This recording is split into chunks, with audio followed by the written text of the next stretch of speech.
नमस्कार मित्रांनो, आपल्या फार्मवरती एका पक्ष्याला जो आहे कोरायचा रोग झालेला आहे। तुम्ही बघू शकता अशा प्रकारे जो आहे पक्ष्यांचा डोळा जो आहे तो पूर्णपणे सुजलेला आहे आणि डोळ्यामध्ये जे आहे घाण पण जमा झालेली आहे आणि डोळ्याला म्हणून जो आहे पक्ष्यांना दिसणं बंद झालेलं आहे। तर यावरती आपण ट्रीटमेंट केली आणि तुम्ही बघू शकता मित्रांनो, 3 दिवसानंतर पक्ष्यांचा डोळा जो आहे तो जवळपास 70 ते 80% जे आहे रिकवर झालेला आहे। थोडीफार जे डोळ्यावरती सूजन आहे ते येत्या 2 ते 3 दिवसांमध्ये जे आहे पूर्णपणे ठीक होऊन जाईल। तर यावरती मित्रांनो आपण ट्रीटमेंट काय केली ते सांगतो। सर्वात आधी तर मित्रांनो, ज्या पक्ष्याला हा रोग झालेला आहे त्या पक्ष्याला जे आपल्याला चांगल्या पक्ष्यांपासून वेगळं ठेवायचं आहे, अलग ठेवायचं आहे। कारण काय तर हा रोग जो आहे खूप संसर्गजन्य रोग आहे आणि खूप झपाट्याने पसरतो। म्हणून आपल्याला जे आहे हा ज्या पक्ष्याला जो हा रोग झालेला आहे त्याला आपण वेगळे ठेवायचं आहे। आणि नंतर मित्रांनो आपल्याला बोरिक ॲसिड पावडर जो आहे तो घ्यायचा आहे। हा अशा प्रकारे मित्रांनो पॅकिंग येते आणि हा पावडर जो आपल्याला मेडिकल स्टोअरमध्ये किंवा किराणा स्टोअरमध्ये पण जे आहे इझिली भेटून जाणार।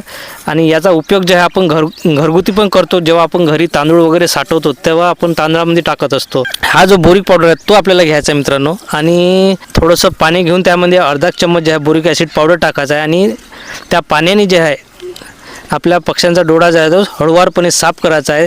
साफ करायसाठी तुम्ही मित्रांनो कापूस घ्यायचा आहे आणि हळूवारपणे साफ करायचा आहे। डोळा जो चिपकून असतो तो खोलाची घाई नाही करायची मित्रांनो। तुम्ही जर जबरदस्ती तो खोलण्याचा प्रयत्न केला तर पक्ष्याला जे आहे इजा होऊ शकते, जखम होऊ शकते। म्हणून आपल्याला हळूवारपणे जे आहे डोळा साफ करून घ्यायचा आहे आणि त्या डोळ्यामध्ये जे घाण वगैरे जमा झालेली असते मित्रांनो, पांढरा जो पदार्थ जमा झालेला असतो तो आपल्याला बाहेर काढून घ्यायचा, पूर्णपणे साफ करून घ्यायचा आहे। आणि साफ केल्यानंतर मित्रांनो तुम्ही कोणता पण एक आय ड्रॉप जो आहे तो आपण यूज करायचा आहे। तुम्ही जसं सिप्लॉक्स जे आहे तो यूज करू शकता किंवा जसं माझ्याकडे सिप्लॉक्स अवेलेबल नव्हता तर मी जे आहे टोबा जो आहे तो यूज केलेला आहे आणि आपण दोन्ही डोळ्यामध्ये जे आहे 2-2 थेंब टाकून घेतलेले आहे। नंतर मित्रांनो आपण पक्ष्याला जे आहे 0.2 ml एन्ड्रोटास BH जे आहे ते दिलेलं आहे।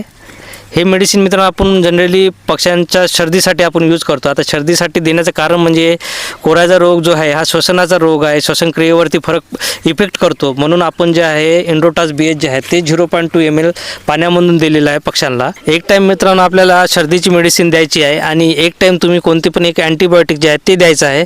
जसं तुम्ही लिक्सन पावडर जो आहे तो देऊ शकता किंवा टेट्रासायक्लिन पावडर जो आहे तो देऊ शकता। जसं की माझ्याकडे टेट्रासायक्लिन पावडर होता तो मी जे आहे दिलेला आहे। तर हे ट्रीटमेंट जे मित्रांनो आपल्याला सलग 5 ते 6 दिवस जे आहे करायचं आहे। जोपर्यंत आपला पक्षी रिकवर होत नाही तोपर्यंत आपल्याला हे ट्रीटमेंट जे आहे करायचं आहे। आपल्याला एक टाईम जे आहे सर्दीची मेडिसिन द्यायची आहे आणि एक टाईम जे आहे आपल्याला अँटीबायोटिक द्यायचा आहे। आणि एक काळजी घ्यायची मित्रांनो, आपल्याला जे आहे डोळा जो आहे दिवसातून कमीत कमी 3 ते 4दा आहे साफ करत राहायचा आहे आणि आय ड्रॉप जे आहे तो टाकत राहायचा आहे। कारण काय तर डोळ्यातून सतत पाणी वाहत असते मित्रांनो, पाणी येत असते आणि एकदा का डोळा चिपकला की पुन्हा जे आहे घाण आपल्या त्या पक्ष्यांच्या डोळ्यामध्ये जे आहे जमा होत असते। म्हणून आपल्याला जे आहे वेळोवेळी पक्ष्यांचा डोळा जो आहे तो साफ करत राहायचा आहे आणि आय ड्रॉप जो आहे तो टाकत राहायचा आहे। व्हिडिओ आवडला असल्यास मित्रांनो व्हिडिओला लाईक आणि आपल्या चॅनलला सबस्क्राईब करायला विसरू नका आणि आपल्या इतर मित्राला पण हा व्हिडिओ शेअर करायला विसरू नका। धन्यवाद।